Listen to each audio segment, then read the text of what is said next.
नाम जप तो करते हैं किंतु उसका पूरा पूरा लाभ जैसा मिलना चाहिए, इतनी मालाएं करने के उपरांत, इतना जाप करने के उपरांत, इतनी देर कमर सीधी करके बैठने के बाद, इतना समय, इतने वर्ष देने के बाद भी नाम जप का कोई अनुभव नहीं आया समझ में कि हमें लाभ मिल रहा है या नहीं। तो संपूर्ण लाभ कैसे मिले? कम से कम जितना प्रयत्न, जितना परिश्रम, जितनी साधना, जितनी मेहनत हम कर रहे हैं उसका लाभ तो मिले ना। तो कैसे मिले, ये प्रश्न उठता है। तो देखिए, कुछ हम संख्या के अनुसार आपको बता रहे हैं, एक एक नंबर वाइज जल्दी जल्दी समझते चलिए। आप सभी पर्याप्त बुद्धिमान हैं, कोई भी बात विशेष रूप से नहीं कहेंगे, किंतु सावधानी की बातें अवश्य कही जाएंगी।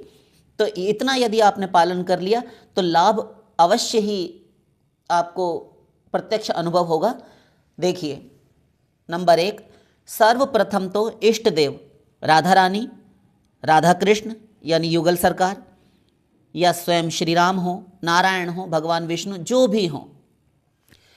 अपने तो प्रियालाल श्री श्री राधा गोविंद हैं, आपके भी यही होंगे। तो अपने इष्ट देव में परम दृढ़ विश्वास रखें, विश्वास पक्का रखें। नंबर 2, मुझे भगवत प्राप्ति अवश्य होगी, मुझे भगवान अवश्य मिलेंगे, यह बात दृढ़ता से जमी रहे हृदय में।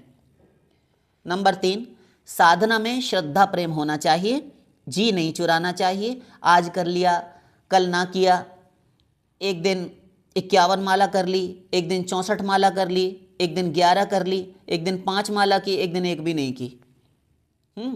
ऐसे नहीं भजन होता, कभी नहीं होगा। क्योंकि साधन जो होता है ना, ध्यान दीजिए, साधन जो होता है उसी से साध्य अर्थात इष्ट की प्राप्ति होती है। अतः साधना में श्रद्धा प्रेम साध्य से भी अधिक होना चाहिए, इष्ट देव से अधिक साधना में प्रेम होना चाहिए, इसमें ढिलाई नहीं करनी चाहिए। नंबर 4, साधना में भगवत कृपा को प्रथम स्थान पर रखें, प्रथम स्थान पर समझें, महत्व दें भगवत कृपा को। मतलब ये कि इस साधना से ही मैं भगवान को प्राप्त कर लूँगा, यह नहीं। अभी आपने तीसरे नंबर पर तो कहा है कि साधना में साध्य से इष्ट से अधिक प्रेम होना चाहिए, किंतु साधना के बल पर मैं भगवान को प्राप्त कर लूँगा, कर लूँगी, यह नहीं। क्योंकि नित्य सिद्ध कृष्ण प्रेम साध्य कभू न चैतन्य चरितामृत, यह भी कई बार बता चुके हैं। तो वह भगवत प्रेम, कृष्ण भक्ति नित्य सिद्ध तत्व है, उसे आप साधना के बल पर नहीं सिद्ध कर सकते, नहीं प्राप्त कर सकते। साधना भजन अंतःकरण की शुद्धि के लिए होते हैं, अंतःकरण रूपी पात्र मार्जन के लिए होते हैं, हृदय को परिमार्जित करते हैं, शुद्ध करते हैं। भगवान अपनी कृपा, करुणा और इच्छा से मिलते हैं, साधना के बल से नहीं मिलते। तो जब अंतःकरण शुद्ध हो जाता है तो शुद्धांतःकरण से जीव जब युक्त हो जाता है, ऐसे जीव को जब भगवान पाते हैं तो आ मिलते हैं। निर्मल मन जन सो मोहि पावा, रामायण। जिसका मन निर्मल है वह मुझे प्राप्त कर लेता है, बस इतनी शर्त है। तो भगवत कृपा को सर्वोपरि माने, साधना करता रहे, साधना करें। नंबर 1, इससे अंतःकरण शुद्ध होगा और भगवत कृपा भगवान अपने आप करेंगे। तब कृपा जब होगी भगवान स्वयं आ मिलेंगे। इन 2 से भगवत प्राप्ति होती है, बस और कुछ जानना करना शेष नहीं। तो भगवत कृपा पर पूर्ण विश्वास हो, भगवत कृपा पर विश्वास होने से भजन, दैवीय संपत्ति और अंतिम जो सोपान है, अंतिम सीढ़ी है भक्ति का, वह है आत्मनिवेदन, आत्मसमर्पण। तो आत्मसमर्पण आदि भी अपने आप हो जाते हैं, क्योंकि आत्मसमर्पण यानी आत्मनिवेदन नहीं आया, भगवान के समर्पण नहीं किया हमने अपने आप को, मन बुद्धि को, तब तक हमारी भक्ति में कलंक है, दोष है, वह पूर्णता को प्राप्त नहीं होती। इसलिए अंतिम कहा आत्मनिवेदनम। 5वां, राग द्वेष का त्याग कर दें, न किसी से प्रेम हो, न खार हो, द्वेष हो, न दुश्मनी, न प्रेम, बस समता का व्यवहार करें, सबके भीतर भगवान को देख लें, किंतु अपना पराया ना करें। तो ये राग द्वेष का त्याग हो जाएगा। नंबर 6, दंभ का परित्याग करेंगे। दंभ यानी दिखावा, पाखंड, ढोंग, ये ना करें, न गुरु से न भगवान से। मान बढ़ाई, आदर सत्कार, लोक मान्यता प्राप्त करने के लिए पूजा, सेवा, भक्ति, नाम जप, कीर्तन आदि ना करें। ये दिखावा करने के लिए ना करें कि लोग हमें देखें और हमें भक्त माने। आदर सत्कार करें, हमारी पूजा प्रतिष्ठा आदि करें, ये नहीं होना चाहिए। फिर तो आपको उस सेवा भजन का फल मिल तो रहा है, लोक मान्यता। भगवान को आप कहाँ प्राप्त करना चाहते थे? जो आपको चाहिए था वो मिल रहा है, आप यहाँ कर रहे हैं, यहाँ आपको सम्मान मिल रहा है, बस हो गया, यहीं का यहीं। तो दिखावा न करो, दंभ पाखंड से भयभीत होकर रहना चाहिए, घृणा करनी चाहिए इनसे, अपनी भक्ति भजन को छिपा कर रखना चाहिए। नंबर 7, सबको आदर सम्मान दें, स्वयं सम्मान न चाहें। स्वयं को तिनके सड़क की धूल से भी हेय गया बीता माने, वृक्ष से भी अधिक सहनशील बने। ये जान लीजिए, समझ लेना होगा हमें। जिस दिन, ध्यान दीजिए, जिस दिन हमें किसी की बुराई से बुरा नहीं लगेगा, जिसकी अच्छाई से अच्छा लगना बंद हो जाएगा, दुख तो दुख रहे, सुख भी समान लगने लगे, कुछ भी अच्छा बुरा लगे ही ना, चाहे भर भर पेट निंदा करे कोई, किंतु हम अपनी स्थिति में रहें और अपने इष्ट आराध्य में दृढ़ विश्वास रखकर प्रेम के आंसू बहाएं, उनका नाम गाएं, रूप ध्याएं, सुमिरन भजन में दिन रात बीतें और किसी के कहे सुने पर कान हमारा जाए ही नहीं। समझ जाना चाहिए कि अब पात्र हमारा तैयार हो रहा है, अंतःकरण शुद्ध हो रहा है और हम अब नई नई कक्षाओं में, अगली कक्षाओं में प्रवेश कर रहे हैं। इस पैमाने से नापते चलिए। नंबर 8, दूसरों के दुख में दुखी होना, उनकी यथासाध्य जो अपने से बन पड़े सेवा, सहायता, सहयोग और सहानुभूति रखें।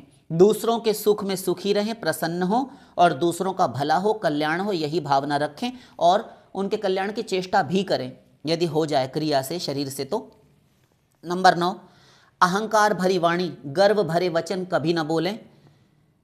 भीतर भी अहंकार न रखें, सब में मैत्री भाव रखें, पापों से घृणा रखें, सत्य पालन, अस्तेय यानी चोरी न करना, पवित्रता, 2 प्रकार की पवित्रता, भीतर और बाहर की, स्नान से शरीर की और भीतर मानस तीर्थ होते हैं, अच्छे अच्छे संकल्पों से युक्त होना और भगवत भजन इत्यादि से, अच्छे विचारों से 2 प्रकार की पवित्रता का संपादन होता है। और अहिंसा, किसी भी प्राणी को मन से भी दुख ना देना और किसी भी प्राणी से घृणा का अभाव, कभी भी किसी से घृणा नहीं करनी। ब्रह्मचर्य, एकांत में नाम जप करना, जब अकेले में हो नाम जपें और प्रतिदिन प्रार्थना अवश्य करें भगवान से। एक समय कम से कम प्रार्थना अवश्य होनी चाहिए, हो तो ये कि कम से कम 2 समय हो, किंतु एक समय तो अवश्य प्रार्थना होनी चाहिए। कातर कंठ से दैन्यता भरी पुकार होनी चाहिए, भगवान को स्वयं को अपनाने के लिए उनसे प्रार्थना करनी चाहिए। और एकांत में नाम जप, ये नियम बना लें। नंबर 10, सत्संग, कथा, हरि कीर्तन हो, जहाँ पर भी हो वहाँ अवश्य सम्मिलित होना चाहिए, शामिल हों। और सत्संग कीर्तन न हो तब फिर घर में स्वयं कीर्तन करें और नाम जप अधिक से अधिक कर लें, 1 आध माला फालतू करें। 11, सत्संग की बातें गुरु आज्ञा को शिरोधार्य करके पालन करने में लग जाना चाहिए। उन उपदेशों को धारण करने की लगन एवं रुचि होनी चाहिए, बढ़ानी चाहिए कि मेरा ये आखिरी जन्म होगा, ये निश्चय कर ले कि मुझे अब जन्म लेकर नहीं आना, मुझे अपना कल्याण करना ही करना है। बस इस संसार का निर्वाह तो हो ही जाएगा, शरीर रहे या जाए ये तो छूटना है, किंतु शरीर छूटने के बाद मेरी क्या गति होगी, इस पर जब हम बार बार विचार करेंगे तो हम संभले रहेंगे और अपने भावी जन्म को सुधारने के लिए प्रत्येक कर्म करेंगे, प्रतिक्षण सावधान सतर्क रहेंगे। तो अपना अगला जन्म सुधारने के लिए लग जाना चाहिए। प्रयत्न ये होना चाहिए कि अगला जन्म न हो, सीधे भगवत प्राप्ति हो, ये आखिरी जन्म होकर रह जाए। और यदि थोड़ा प्रयत्न करने पर भी रह जाए तो कम से कम कुत्सित हीन योनि में ना जाना पड़े, अच्छा कुल और श्रेष्ठ कुल मिले, सद्गति हो हमारी, हमें खराब योनि की प्राप्ति ना हो, अंधकाराच्छन्न नरक आदि लोकों में न जाना पड़े, ये करना चाहिए, अर्थात अपना कल्याण साधन करना चाहिए। नंबर 12, व्यर्थ गप सड़क के, हंसी ठट्ठा, ग्राम्य वार्ता, ग्राम्य कथा ये ना करें। इसकी निंदा, उसकी चर्चा, पर निंदा पर चर्चा ये घातक होती है, इससे बच कर रहें। साधक को तो सावधान रहना ही चाहिए। दूसरों के उद्धार के लिए हैं सत्संग की बातें, मेरे लिए नहीं है। ऐसी जो मान्यता है, ऐसा जो विनाशकारी सिद्धांत है, सर्वनाश करने वाला है। सबके लिए है, मैं भी तो जीव हूं ना, मैं भी जीव हूं, मेरे उद्धार के लिए भी है। ये ना माने कि बस दूसरों के लिए है, मेरे लिए नहीं है, ये गफलत ना करें। ऐसा भरी ही सोचकर स्वयं हाथ पर हाथ धरकर ना बैठे रहें, ये मेरे लिए भी है, मैं भी भगवान का ही हूँ, उन्हीं का अंश हूँ, तो मेरा भी तो उद्धार कल्याण होगा ही इनके पालन करने से। ऐसी बुद्धि होने से स्वयं भी लगेंगे और लापरवाही से कभी नहीं होगा। यदि लापरवाही करते रहेंगे कभी नहीं होने वाला। नंबर 13, नामापराध आदि से बचें। 10 प्रकार के नामापराध हैं, वह हम बता चुके हैं, आगे फिर कभी डिटेल कर देंगे। नंबर 14, अंतिम आखिरी बात है। उपरोक्त सारी बातें तो पालन करेंगे ही, और उपरोक्त सारी बातें पालन करते हुए आखिरी जो नाम हम ले रहे हैं, राधा नाम, कृष्ण नाम, राम राम, कृष्ण कृष्ण, अथवा राधा गोविंद, राधे श्याम, सीताराम, नारायण नारायण, हरि हरि, हरे राम हरे कृष्ण, महामंत्र, जो भी हम नाम ले रहे हैं जिसमें हमारी रुचि है, सहज रुचि है, जो रसना पर, आपकी जीवा पर चढ़ा हुआ है, ऐसा नाम, तो उस नाम को जपते रहेंगे।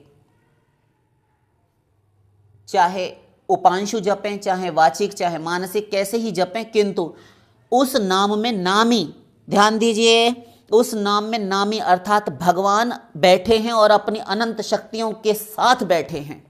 यहाँ तक कि वे इस हद तक बैठे हैं कि प्रभु अपने इष्ट देव ही हमें उस नाम के रूप में प्राप्त हैं। ऐसा दृढ़ विश्वास हो, यह डिसीजन हो जाए बुद्धि में कि जो मैं नाम ले रहा हूँ उसमें मेरी राधा रानी, मेरे श्री कृष्ण, मेरे ठाकुर, मेरे भगवान बैठे हैं और अनंत शक्तियों के साथ बैठे हैं। क्योंकि भगवान अपनी शक्तियों से कभी भी 1/100 सेकंड के लिए भी अलग नहीं होते। शक्ति शक्तिमान में सदा रहती है और शक्तिमान शक्ति का सदा अभेद है, ये कभी भी एक दूसरे से विलग अलग नहीं होते।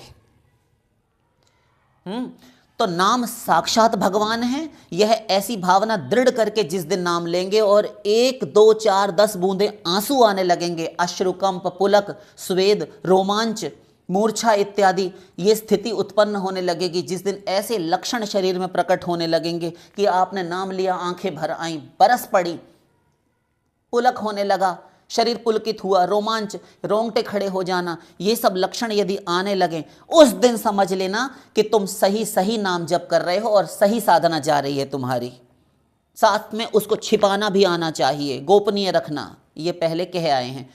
अब नाम का प्रभाव प्रत्यक्ष होगा। अब प्रभाव प्रकट होना शुरू हुआ है, यहीं पर साधक को पहुंचना है, इसी स्थिति को प्राप्त करना है साधक को। नाम में भगवान बैठे हैं ऐसा मानकर नाम जप करे, तब शीघ्र लाभ होगा। तब एक एक नाम पर 16 मालाओं का लाभ होगा, शेष फिर